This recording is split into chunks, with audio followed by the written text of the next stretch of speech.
Hi guys, back with me again, Adi Kurniawan Yusuf. In this video, we can learn together about structural equation modeling or SEM, especially about partial least squared or PLS. The first thing, let's learn together what SEM is. SEM or structural equation modeling is a comprehensive statistical technique that combines factor analysis and regression analysis. It is used to analyze complex relationships between variables. If you not only analyze about multiple linear regression, but you also include several mediation variable or moderation variable, analyzing using SEM will be easier. There are two main types of SEM. The first one is covariance-based SEM or CBSEM, and the second one is variance-based SEM or VBSEM. What is the difference? In covariance-based SEM or CBSEM, you need to follow more strict rules. There are several goodness of fit criteria that you have to meet. It also requires larger sample size. The example of the statistical tools are Amos and also Lisrel. This method is ideal for confirming the theory. On the other hand, variance-based SEM or VBSEM, also known as the partial least squared or PLS, is more flexible. It doesn't rely on strict assumption and works well with smaller sample size. So you don't need to conduct normality tests in SEM PLS. The example of the statistical tools we use is Smart PLS. SEM PLS itself is great for the prediction and exploring new relationships. However, in the Smart PLS, the factor analysis you can test is only confirmatory factor analysis or CFA.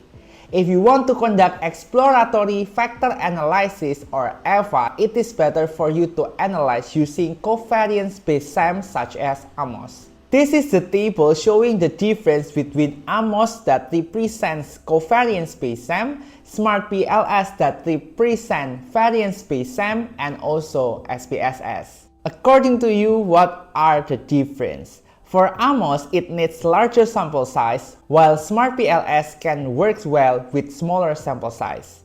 For SPSS, as we have learned in the other video, the minimum sample size will be 30. Following the central limit theorem. If you have mediation or moderation variable, it is better for you to use Amos or PLS instead of SPSS. The next one, let's talk about variable. Variable is a quantity you want to measure in some way.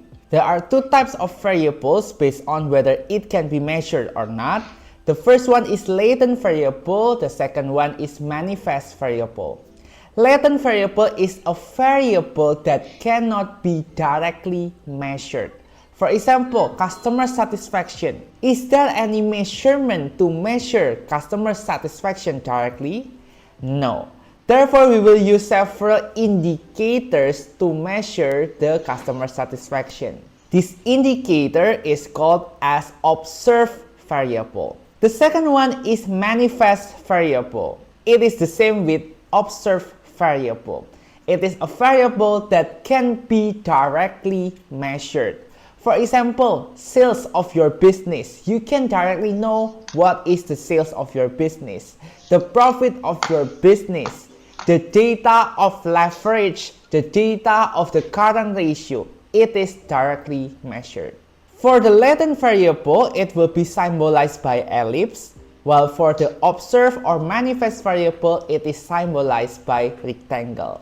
This is the example of the latent variable. It is customer experience. It is measured using several indicators.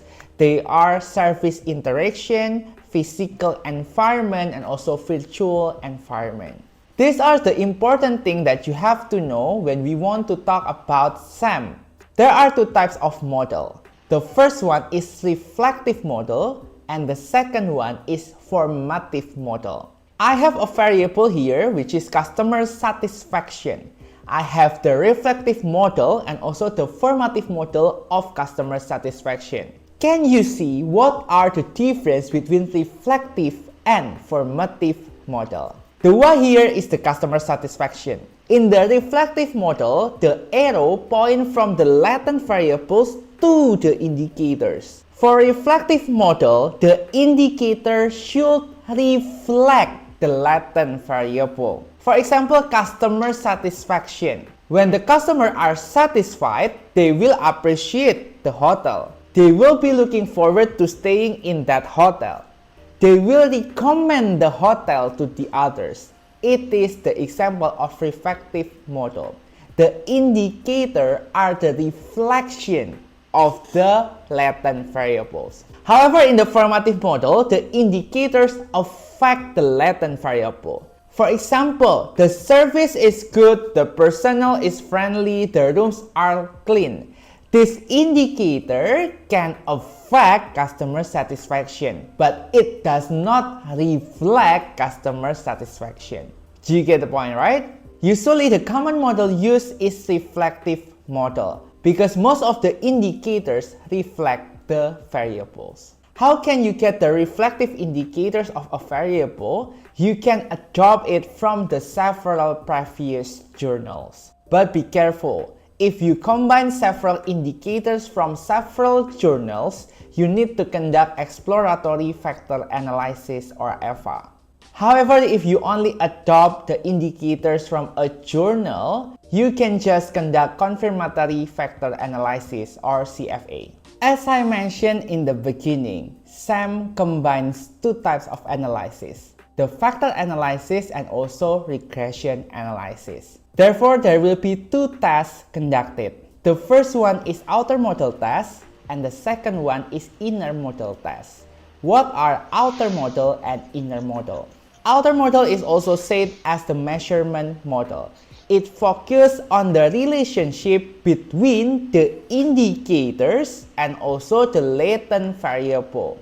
One more time, outer model or measurement model focuses on the relationship between indicators and also latent variables. The indicators can be reflective or formative. The analysis used in the outer model is factor analysis. If you use SmartPLS, of course it will be confirmatory factor analysis or CFA. You will test the validity and reliability to make sure whether the indicators can represent the latent variables. So in this case, the outer model is the relationship between indicator 1, 2, 3 and also independent variable A, indicator 4, 5, 6 and also independent variable B, and indicator 7, 8, 9 with the dependent variable. That is the outer model.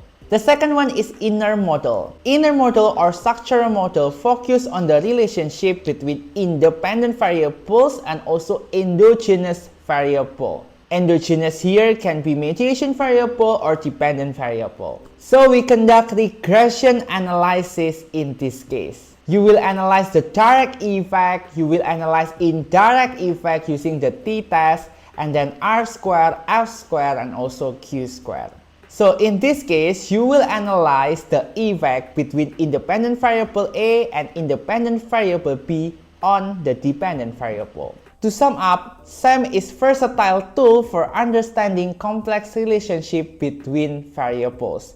There are covariance-based SAM and also variance-based SAM. The next question is that, what is the minimum sample size required when we want to conduct SAM analysis? We will discuss it together in the other video.